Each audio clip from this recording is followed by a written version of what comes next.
I am just thrilled today, along with, hello, sweetheart, along with all of our seniors and all of Willingboro Township, of all the places in the state, other than Newark, that Cory Booker, mayor of Newark, decided to come and announce that he was running for the Senate. He chose Willingboro.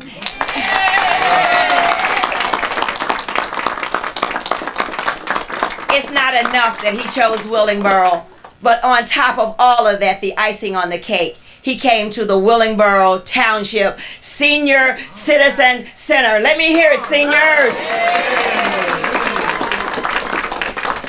And it's my honor and my pleasure to introduce our, I want to say senator, Bill Bradley. Give him a round of applause, please.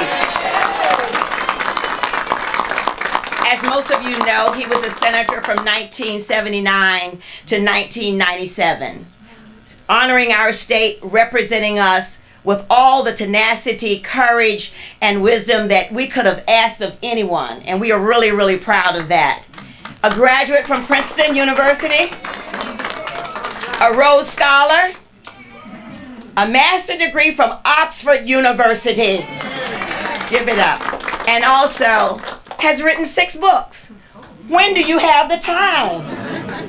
But we're so thrilled that he's here to introduce our next senator of the state of New Jersey coming up in October, Mayor of Newark. I want to make him that right now. Mayor of Newark, Cory Booker, but we'll have Bill Bradley do the formal introduction. So thank you so much for coming out, and we'll turn the mic over to Bill Bradley. Thank you very much.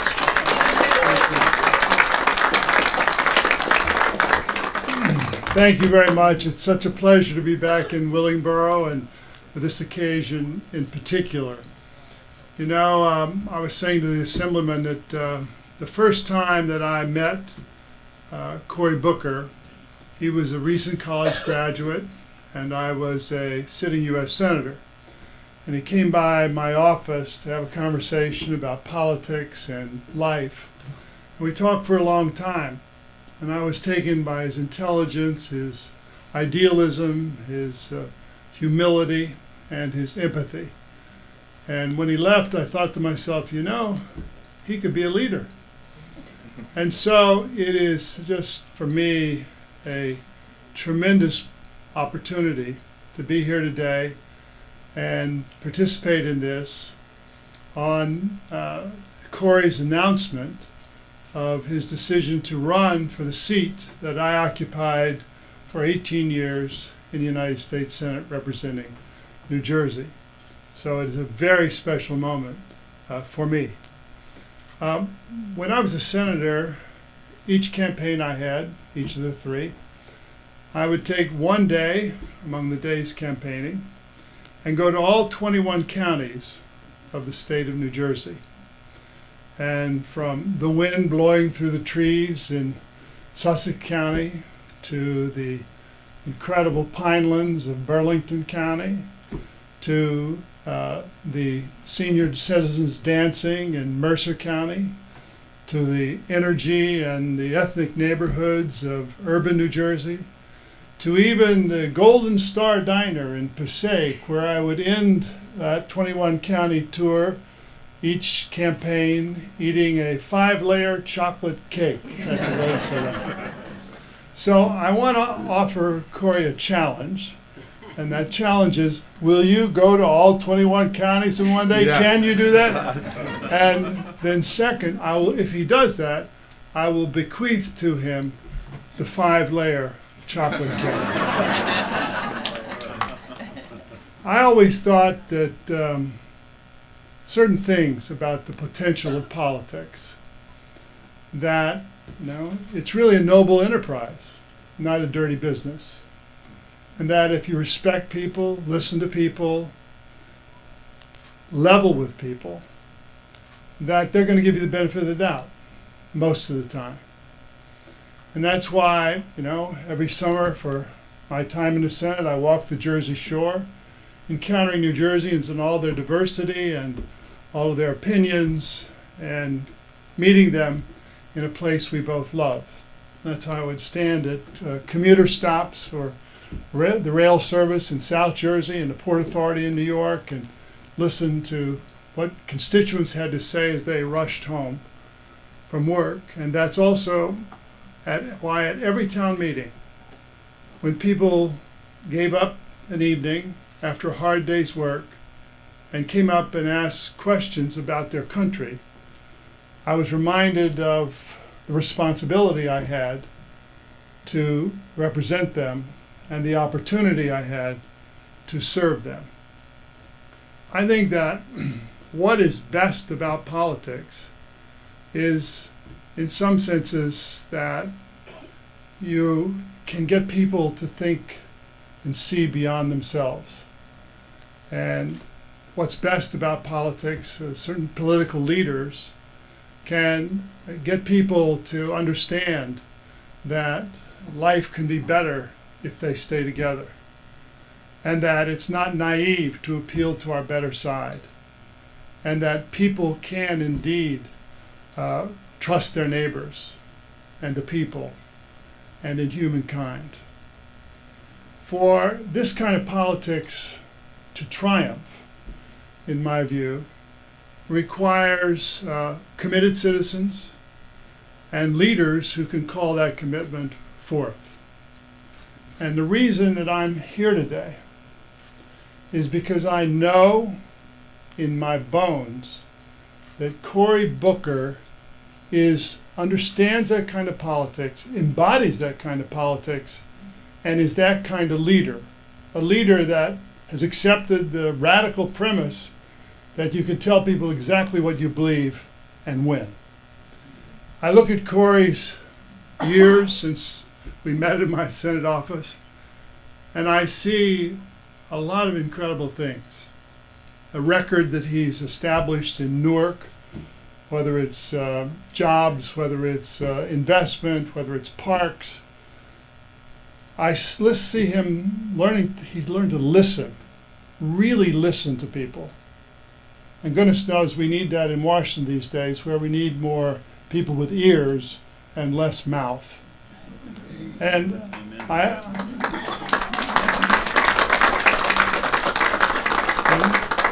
his understanding of the fact that there are a lot of middle-class Americans out there working 2 jobs and still finding it difficult to make ends meet. Understanding that poverty is a stain on all of us. Understanding that we need to clean our politics. And he has the capacity to deal with complexity. And that means to see in this time, where there's a global economy, of the connections between suburban and rural, foreign policy and domestic policy, global warming and tornadoes or hurricanes. And with that capacity, he can do an incredible job. I think he can be a great United States Senator. I think he can remind us of that which is best in ourselves. And it's a great pleasure for me to be here today and to endorse him for the United States Senate in New Jersey. Cory.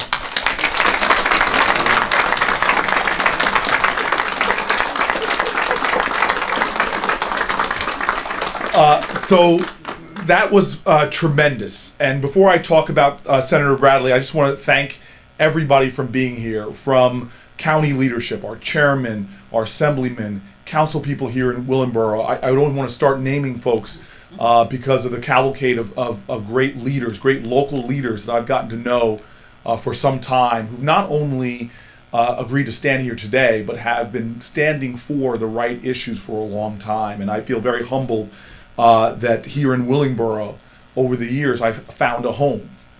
From the extraordinary woman who is, she says this is not hers, it's the county's, the townships, excuse me.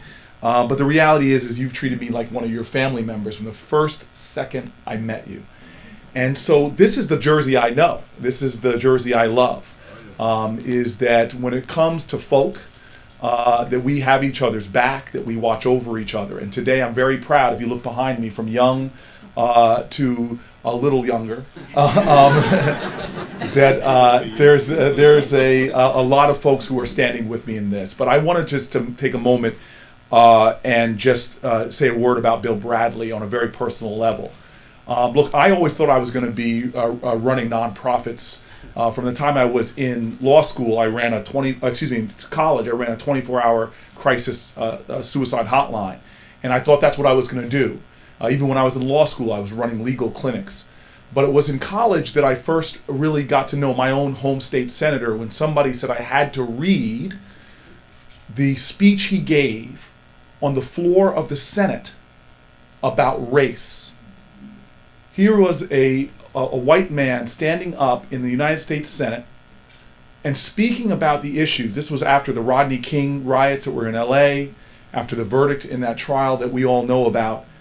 Here is a man that stood up with such eloquence, but more importantly, with personal passion, and talked about the complicated issues that we weren't hearing senators talk about then, about what it would really take to make us one America, united and great. After that, I got a chance the first time I got to visit the United States Senate in my entire life was when he agreed to meet with me when I was on my way to study overseas. And I'll never forget sitting in his office. I was so nervous, meeting somebody who by that time was a giant in my eyes, and the kindness and humility with which Bill Bradley engaged me, the great advice he gave me, more than that, the funny stories he told me about his time studying in Oxford. Since that point, from that point on, Bill Bradley has been a man that has been a source of inspiration, a source of wisdom, and a source of friendship to me. And we all know this, and I know some of the folks, I know the chairman, you know this, there's two different types of friends. Friends who tell you what you want to hear, and friends that tell you what you need to hear. And Senator Bradley has always been that friend that told me what I needed to hear. As I teased him earlier, last year, I'll never forget seeing him and him coming up to me without even a hello, without a friends, not even a hug. He comes right over to me and says, "Cory, you need to lose weight." I'm happy that I've done that and will continue to do that in this campaign, Senator. I'll be working so hard. So I want to thank you. This is truly a dream for me, that the man who was the first senator that I ever really got to know would stand here and endorse me today. And for that, thank you very much.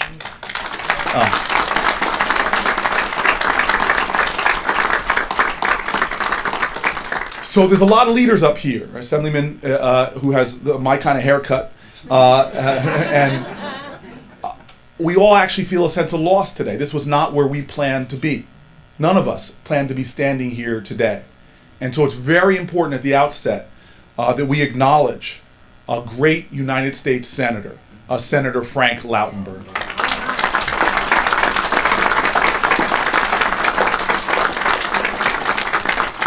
And we all know how it is, councilmen, all of us know how it is, how hard working it is to be in elected office. And Senator Lautenberg was one of those people who was truly one of the most impactful servants of our state that we've ever had. He was a giant, not only in New Jersey, but he was a giant in our nation.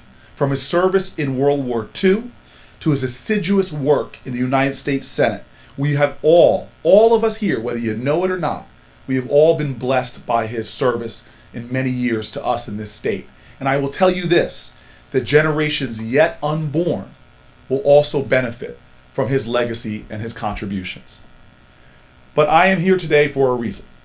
And I am very excited to stand here in Willingboro and announce officially my candidacy for the United States Senate.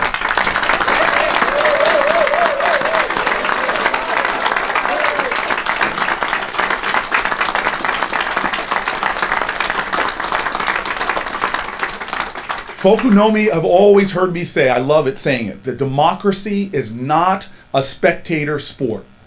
That now, as in any time, we must bring people together. We must get into the arena. We must take on the challenges, work in uncommon ways with conviction and courage to make our country, our nation, and our communities like Willingboro live up to our hopes and our dreams and our aspirations, not just justify our cynicism, doubt, and despair. This is what I, along with others, have been doing in the city of Newark. We didn't just spout ideology from the bleachers, or cheer for our team or jeer at others from the stands with a partisan passion. We have come together. And now, if you're in the arena, one of our great presidents once said, it's not the critics who count, it's those who are actually in the arena, face marred with sweat and blood. But the reality is, if you get into the arena, as many of the people around me have, it gets tough, it gets messy, and yes, there are critics. I've heard criticism ranging from everything from too much twittering to too much exposure. But the reality is, after 7 years as mayor, having heard it all, I want folks to know that there's one thing about me that is abundantly clear. From my time working as a tenants' rights advocate right out of law school, representing individuals against slumlords, to my time as mayor, it's abundantly clear that I do not run from big challenges, I run towards them.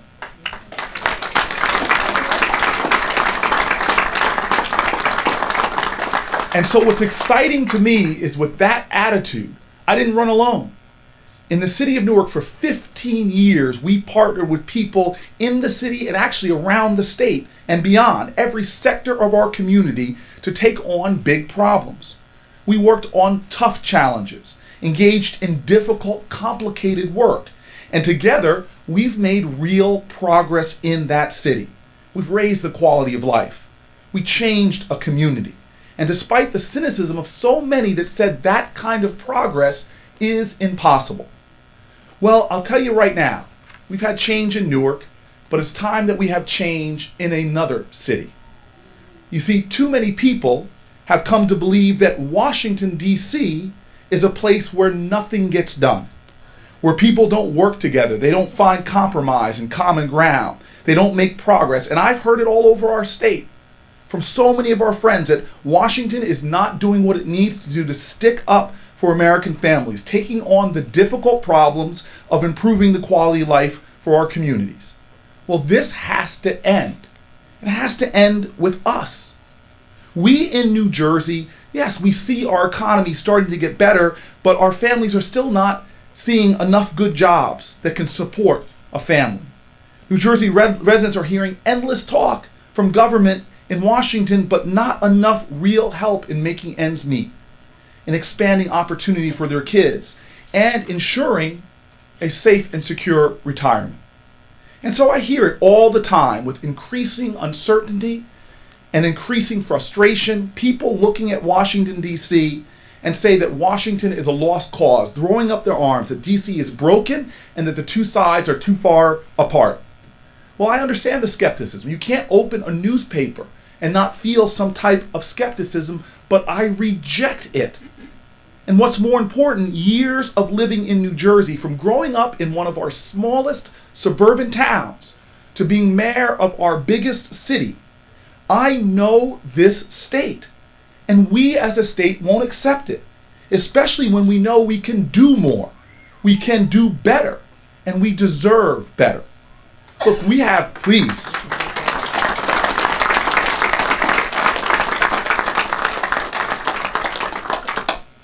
We have challenges, and even with the progress we made in Newark, I see that we still have challenges in Newark and across our state. Too few good jobs, too much gun violence, and too many students coming up short. But despite these challenges, there is something that we know as a people in our gut, that we as a people together are much bigger than any of our challenges. Yeah, there's too much game playing in Washington. Yes, we've got foreign competition. Yes, we've got threats, both foreign and domestic. But in New Jersey, there is a thing that we know about toughness, about resiliency, about strength. And I know this, I've seen it over and over again at every point of my political career, is that we in New Jersey have something special. And I know beyond a shadow of a doubt, especially here, that there is nothing we can't do together. It's not a matter of can we do it. It is a question of do we have the collective will. Think about it. We have a shortage of good paying jobs. And yet we refuse to invest in infrastructure that will put construction workers back to work and strengthen American competitiveness. I know the Assemblyman knows something about this. We have millions of people looking to help build this country by working hard and paying taxes. Many of them are here at New Jersey's finest universities. They are trained and ready to contribute, and yet the path to comprehensive immigration reform remains uncertain, denying our state the economic growth that many of these residents could bring. And some of our kids are graduating, students from all walks of life, from here in Willingboro to up in Hackensack with staggering debt. Yet we're not investing in quality, affordable higher education in a way that matches the commitment that our students are ready to make. And I said it already, we have kids murdered in streets and in schools. And yet we can't pass common sense gun safety laws, like requiring background checks on gun sales in America.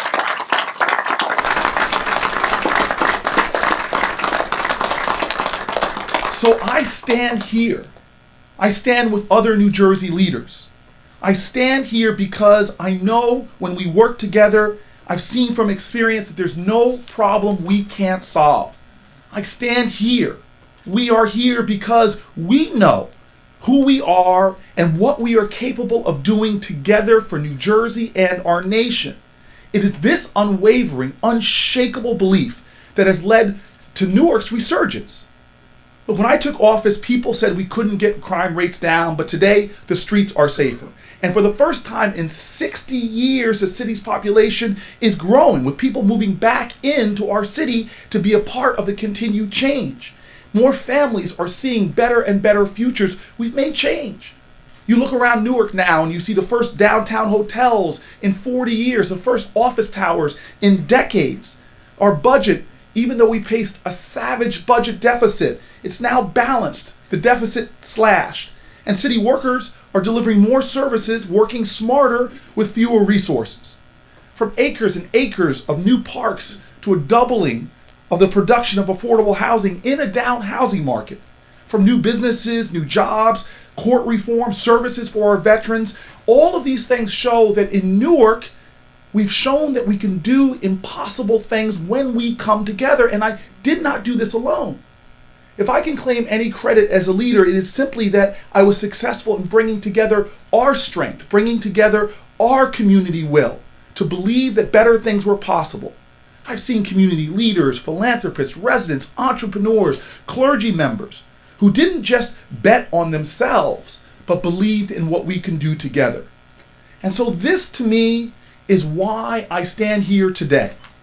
See, the great leaders that I admire are not the ones that get people to follow them in reverence and awe, but the ones who roll up their sleeves through service and struggle and help us all to realize that we are the leaders that are needed to make the change. We must lead ourselves. And this is what we need now, not just here in New Jersey with the men and women that stand before you, but we need it in Washington.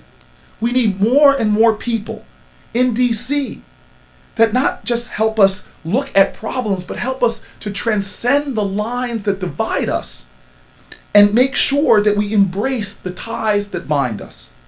More and more people with courage in their convictions are needed in DC, and wills that are indomitable to do the difficult work of bringing us together for our common cause, to fight for common sense, and to achieve the common good. This was the experience I've had as a leader in Newark. It is the unique experience I will bring to Washington. Experience forged from working together with other New Jersey residents, not just to talk about problems, but to run towards them, to take them on and get things done. This is the fight and the kind of senator that I will be in Washington, D.C. It is our fight. It is our spirit. It is our guts and our grit that I will bring to the job.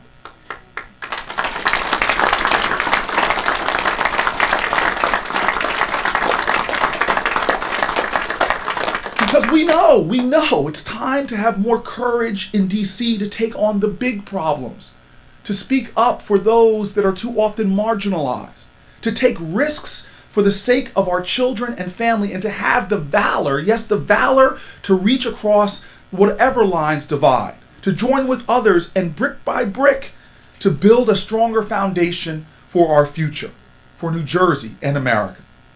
This is the kind of senator I'll be. This is the kind of leadership that has made New Jersey great in the past. It's the kind of leadership that all of us, Jersey boys, Jersey girls, has made our state in the past, Jersey proud and Jersey strong.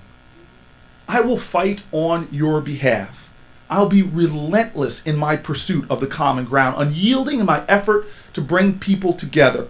And I will always choose pragmatism over partisanship. By choosing pragmatism, however, does not mean and never will mean that we abandon our principles.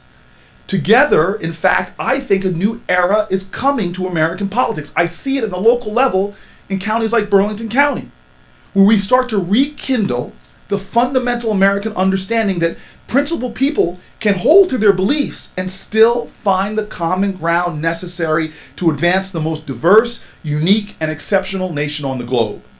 This is the American spirit after all, a spirit that runs deep and abundant and wild in New Jersey. I hope to have your support as a United States Senator. I'm so honored to have been a mayor of Newark who has encountered tremendous support all over our state. There hasn't been a time that I've walked in here that I haven't been buoyed, encouraged, fired up for the fight ahead. I know it's this spirit in New Jersey that I can take with me to Washington, not just to fight the good fight, but bring pragmatic thought, a unifying spirit, and truly the energy and love necessary to make transformative change for New Jersey and America. Thank you very much.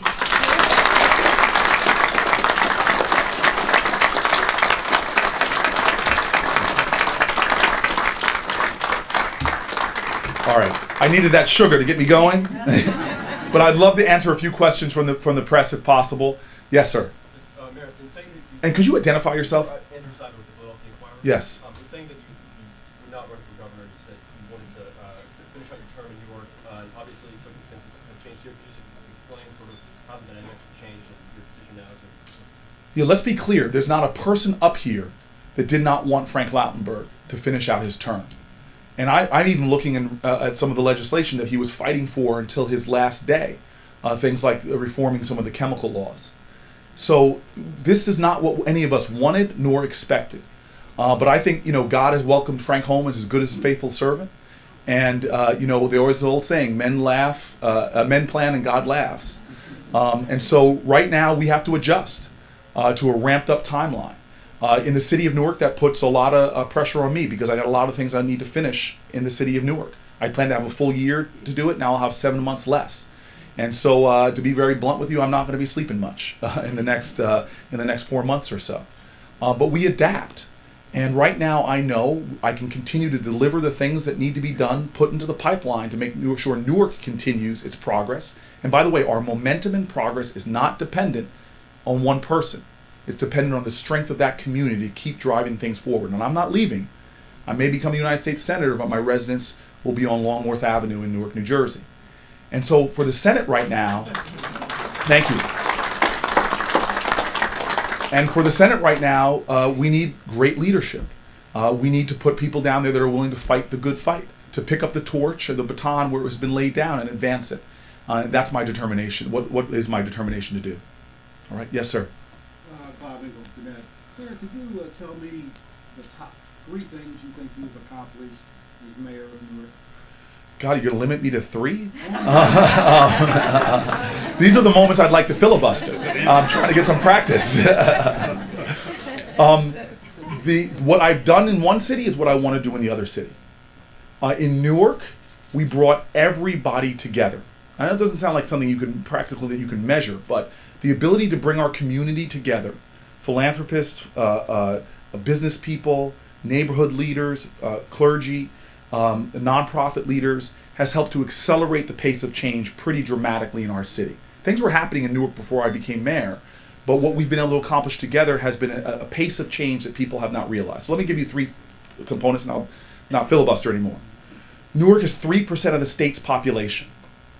But at the end of last year, 1/3, of the entire state's commercial and multifamily development was going on in the city of Newark.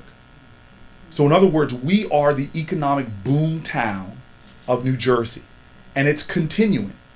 We're building, as you know, right now, office towers, from Prudential to finishing up the one in Panasonic. And that's really, really important.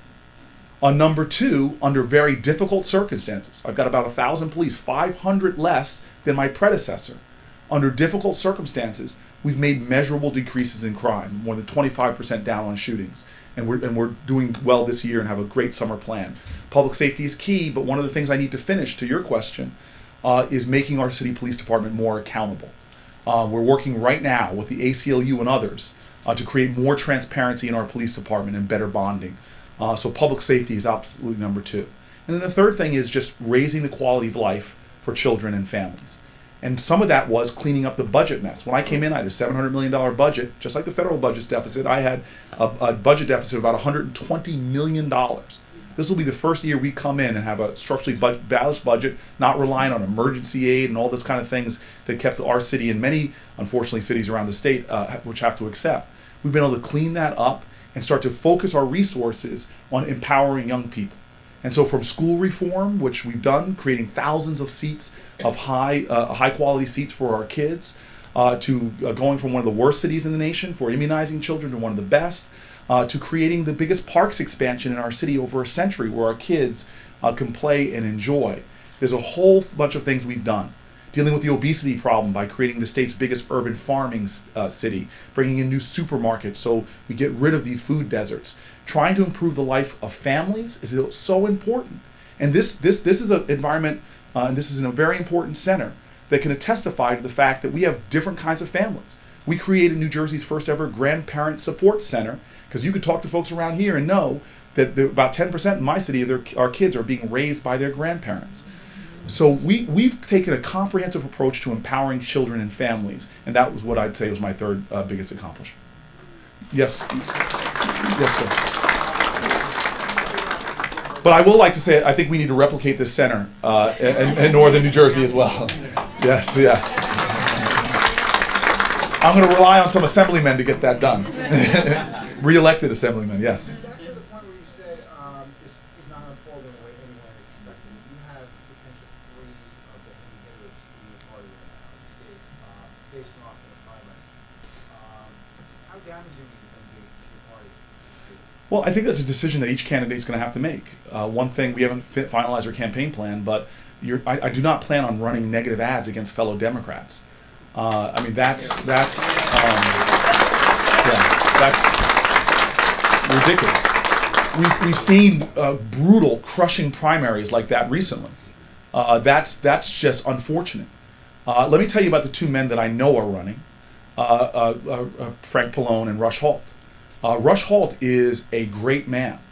I've gone in and done fundraisers for him. He called me a champion when he introduced me at his own fundraiser. And I'm telling you, he has been a champion as well. This is not about me trying to tear down a man, find small things that I disagree with, or manufacture issues.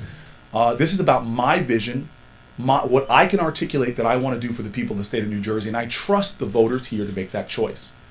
You know, Frank Pallone has a big war chest, and I imagine that he could use that for whatever he wants.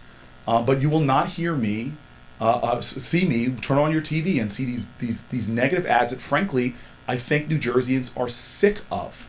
Sick and tired of. And so I'm going to have to earn every single vote that I get. And I'm going to earn it by not betraying the truth of who I am. I'm going to go out with a positive message, with a vision for our state. I'm going to work hard, run north to south, east to west, crisscross the state in every way I can, getting the message out. And ultimately, we have to have faith in our democracy. We've made mistakes before in putting people in office, but ultimately Jersey voters get it right. And if we can get people out to vote, because somehow somebody made an August primary, which is crazy, and I know Willingboro could have used some of that $24 million that we're using for that election. Maybe we could have opened a Planned Parenthood. Maybe we could have increased the earned income tax credit.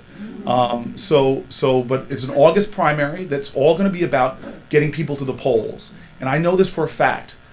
It's better to appeal to people's inspiration, they're better angels, than to try to scare people away from my two fellow Democrats who I respect a lot. Yes, sir. What does the JD stand for? Or am I allowed to ask? John Daniel, okay. Not just desserts? Mayor, thanks for taking my question. You talk about compromise. What compromises would you be willing to make, or do you think your party should make to get an immigration bill through with the Republicans? So that's a phenomenal question, and I'm having a lot of conversations right now about immigration policy. But the reality is certain things we should not compromise. We need to expand H-1B visas. We need to reunite families. Right now we have many families in my city that are split. And we have issues, in my opinion, about immigration that are undermining the security of cities like mine. So for example, by the forcing people to live in an underground society, I don't have people cooperating with police. And so the realm of compromise, as I see it, and again, you'll have a lot more thorough policy explanations, but the realm of compromise has to deal with the issue that many Republicans are bringing up, which is the security of our nation, making sure we're doing what we need to do to protect our borders and to deal with the people that are not complying with the laws that are here. And so in that realm, there's a lot of talk and discussion going on. But I'm already not satisfied with some of the compromise bills that I'm seeing that have pushed things down, like H-1B visas down so small that New Jersey alone could probably take them all. So I think there's a lot of work to be done, and there needs to be another voice in the Senate that will be not only talking about these issues passionately, but will bring a different perspective to them. Because I have one of the few mayors in American history to ascend to the United States Senate, and I will have a very different perspective on a lot of these issues, having had to deal with them in a practical sense every single day in a city like Newark. In the back, yes, sir. Last question. Mike Lemore from the Record. You mentioned From the isn't it called the Record now, man? the Record. Yes. It was the paper that greatly exaggerated my high school exploits in football and created my scholarship. I was the older I get, the better I was at football. But you guys did a wonderful job ensuring that I got into Stanford because of my 4.0 and 4.0 yards per carry, 1,600 receiving yards. So I love the Bergen record, but now the Record. Go ahead. But so you mentioned Frank Pallone has a large war chest. Do you think this the tight primary in the general election gives an advantage to Pallone or Holt over you, given their fundraising and experience in the House already? I have no idea, and I'm going to let that be speculated about by folks like yourself. The reality is I have one job, whether this election is a 66-day election, which it is now, whether it is a election in November, like in some ways I think it should be. I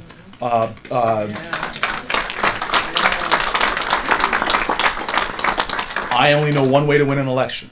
We did it in 1998 when I became a councilman and upset an incumbent. We almost did it in 2002 in an election I lost.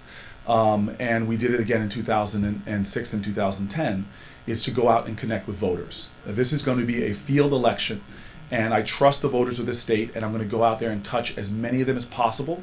I'm going to ask for volunteers to go to my website, corybooker.com, and register and help us be the voice of a campaign for change that in many ways is standing against politics as usual, which we're seeing in this case, but really begin to stand for the kind of change we need in Washington, D.C. And I believe, and you see it here in Willingboro, I'm a mayor from Essex County, and here I am in Willingboro, and we have in Burlington County a tremendous amount of support, a tremendous number of people that are ready to volunteer, and we're going to take this volunteer army, no matter how much money anybody has. I know one lesson from doing tenant organizing in Newark. That organized people will beat organized money any day of the week. And so we're going to organize all around the state. And if we get people out in August, we're going to do that. If some folks are successful in moving this election back, whatever the election lands, we're going to organize folks and be ready to speak up for change, to speak up for new leadership, and ultimately to speak up for the people. So thank you very much. Appreciate it. Thank you, everybody. I'll take one last question here. This is not exactly a question. Reverend Martin Seeley by Martin Ministry Unity Fellowship Baptist Church. Over the years, we've seen you as a mayor who puts himself in harm's way, in the fire, in the flood, in the rain, in the storm.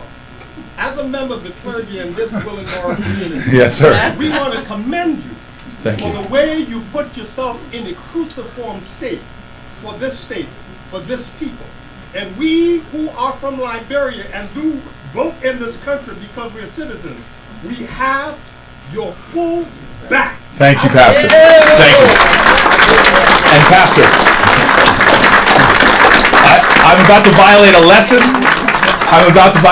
I learned in a small black church, small AME Zion church in Closter, New Jersey, which was to always let the pastor have the last word. So I'm going to violate that lesson right now and make two very quick points. The first is, do not make the mistake, and I don't mean to, I'm not criticizing the media, so please don't get reaction to what the media often focuses on me is these individual actions and the like. What I know and what you know very well, Pastor, is that spirit is not just evidenced in an individual political leader, but is evidenced all over our state. In Hurricane Sandy, I opened up my home to let some folks who didn't have power, electricity, food, stay with me. Now, that made, a lot of people made a big deal out of that. But I'm a mayor of Newark. There were hundreds and hundreds of people doing the exact same thing in Newark alone. When I go out and shovel driveways for people during a storm to go to a senior citizen's home or a disabled person's home, there are other folks out there doing it as well. I know your church has the kind of missionary, has kind of service that is doing the same thing. And so let me let the last words, what we know, and why this election, I think this campaign will be successful. It's because as a man from Liberia, I've learned a lot about great African parables and proverbs. And about my favorite one is the truth that we're going to see in this campaign. Is which that very simply this, and it's really the truth of America, which is if you want to go fast, go alone. If you want to go far, go together. I'm with you, sir. Thank you very much. Thank you very much.